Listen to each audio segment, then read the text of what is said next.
friends. Hi, friends. Hi, friends. Friends.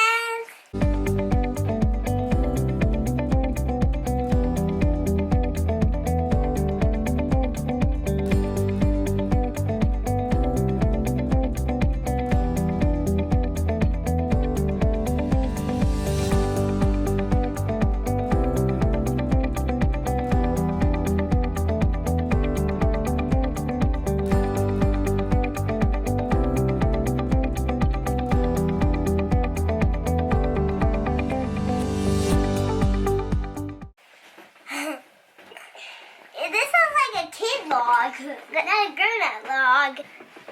Okay, go play, please. I'll come make your lunch as soon as I get this video recorded. Go play.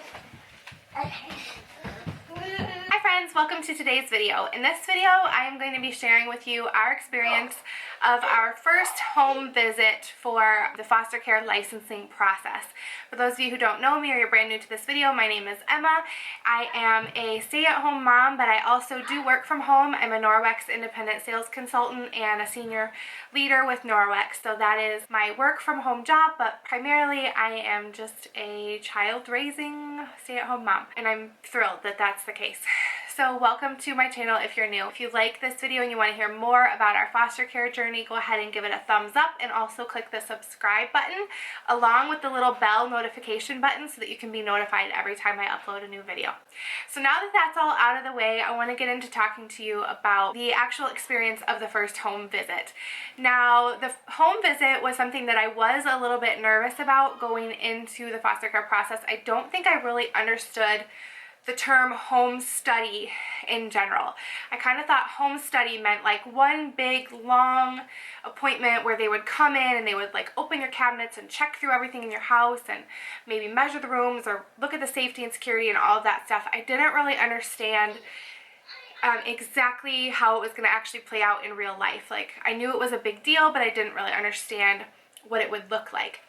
So I want to explain that a little bit. For us, the home study is broken down into multiple home visits. This can really give the licensing worker the best way of kind of getting to know you. And I don't know if every state or every agency does this the same way, but for us, it's broken down into multiple visits. And I kind of think that's really nice. I feel like it makes it a little bit more low-key, and each visit can really kind of focus on a certain area. So for the first home visit, which is all we've experienced so far, it was very laid back. It was very low-key. The licensing worker came into our home. She made herself comfortable at our dining room table. We were still finishing up our dinner, so she kind of just started talking to us and sharing a little bit of paperwork and kind of background information while we were eating dinner. Also, while we were finishing our dinner, she tested the temperature of our water. This is one thing that your water temperature, your hot water temperature, has to be below 120 degrees Fahrenheit, I believe. And so she tested our water. It was a little bit too hot. It came in at like 130 degrees.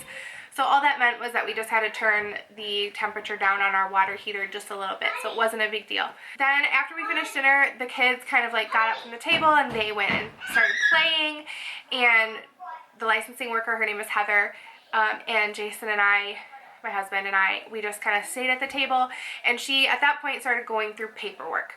Now, during the orientation from our agency, they gave us a whole lot of paperwork, and so she asked me to go just grab those packets of information because she was going to recover a couple areas from the orientation, as well as in the orientation packets, there were some forms for us to fill out, and she wanted to go over those more in depth with us. She also had some things for us to sign. At that point, I turned in our application, and she kind of just looked over our application, asked a couple clarifying questions in a few places. Again, all very low-key, nothing scary at all. The next thing that we kind of went over is she wanted to make it very clear to us that there's going to be a lot of information as we go through this foster care journey that is going to be repeated to us over and over and over and over and over again, kind of ad nauseum. And she just wanted us to understand that that's okay and that's all good and well, and just so we were prepared knowing that there was going to be a lot of things that we were going to keep hearing multiple times. So she went over some of that stuff again. at this moment in time, I can't remember what all of those things were. So one of the things that she did go over again with us that we'd already heard during orientation was the allowed behavior management methods. Our agency does not allow any physical discipline whatsoever for your biological children or your foster children. So she just wanted to once again make sure that we were clear with that and on board with that, which we are, and then kind of just go over other allowed behavior management methods, which include like positive reinforcement and things like that. She also gave us some suggested resources for different books that we could read. She also recovered what would happen if there's a change in placement and what you need to do and how all of that works, things like that. I think those were the main things that she went over that we had already gone over the first time. Then the next part of the first home visit that we did with our worker was essentially going over a ton of paperwork. So she handed us this manila envelope full of basically our homework for the next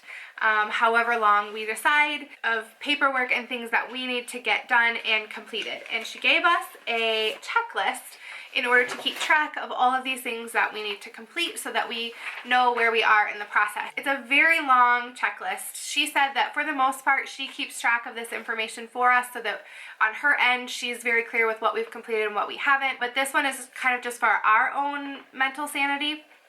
So it is a 1, 2, 3 page checklist of all of the things that we have to complete in order to become a licensed foster family. And that sounds very daunting, but it was actually pretty awesome because before she even left our house, she went through for us all of these things.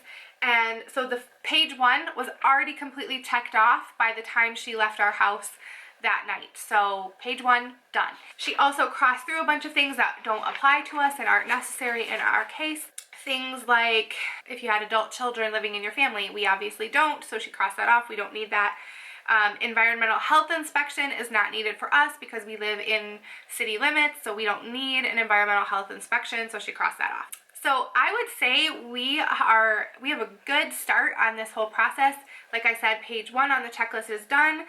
Most of page 2 we actually have completed as well. Some of the things that we're still working on are our licensing study paperwork. That's all part of the home study, and those are the questionnaires that I told you guys were coming in my last video that I knew were coming, and those are 13-page questionnaires that each Jason and I need to fill out. I am almost done with mine. Jason has not started his yet, so those we are still in process of. There are also licensing home study paperwork for the children living in your home.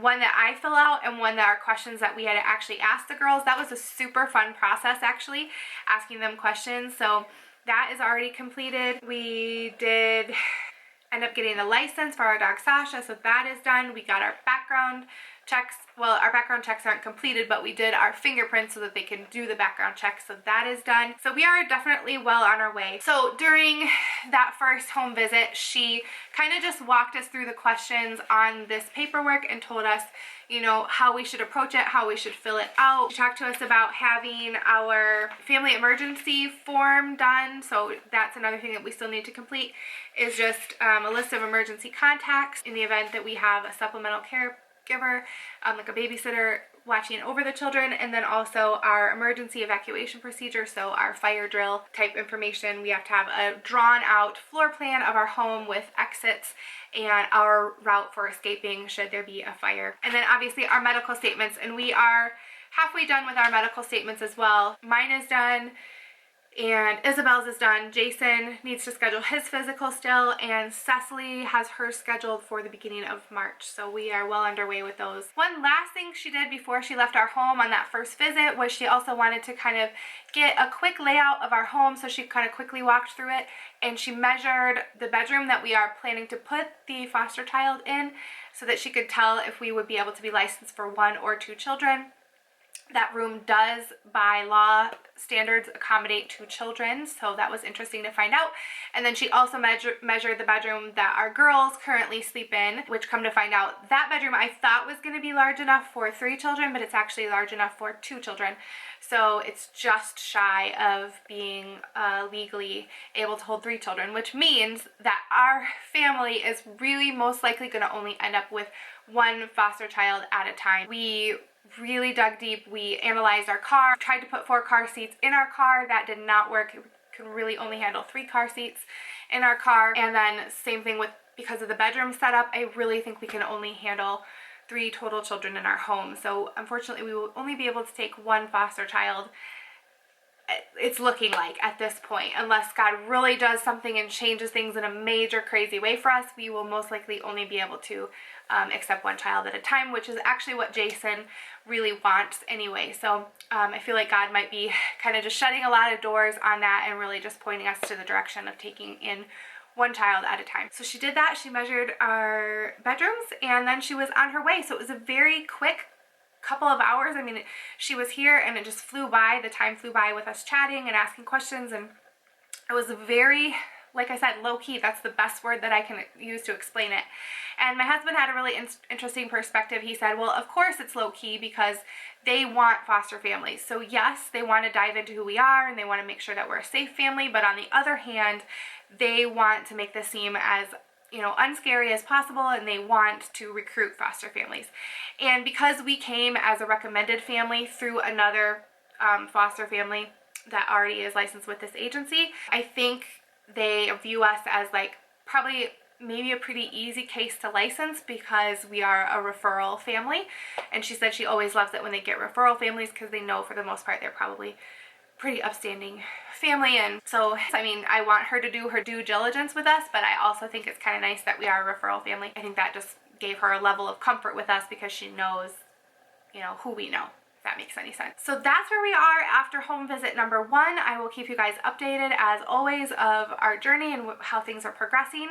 Basically at this point we have to just keep plugging forward with our paperwork, and we made a plan with our licensing worker that we would hand in this giant stack of paperwork to her on our first class date for our Presley Ridge training, which is on, I believe, March 9th. So we will just hand her all this paperwork and keep going. She said that she is required to have a total of 3 face-to-face home visits with us, and that she hopes to license us by May 2nd. That's her goal. So we are well on track for that, I think, as long as we don't get held up by background check or fingerprints. She said those are taking about 4 to 6 weeks to come back right now in Michigan. So we will see how that goes, but that should be easy going. And I hope this helps you guys if you are preparing to become a foster parent. Just don't stress about it. It's not bad. Like, I was kind of nervous, like how would it be? But you know what? We have a great home to give. We have love to offer, and we know that. And so all that we need to do is just make sure that they kind of get a real feel for who we are, and that's pretty easy to do if you're a personable person. So I hope that this helps you, and I will talk to you guys later. Once again, subscribe if you haven't already. Give this video a thumbs up, and I will see you guys in my next video. Remember, go make a difference. Bye.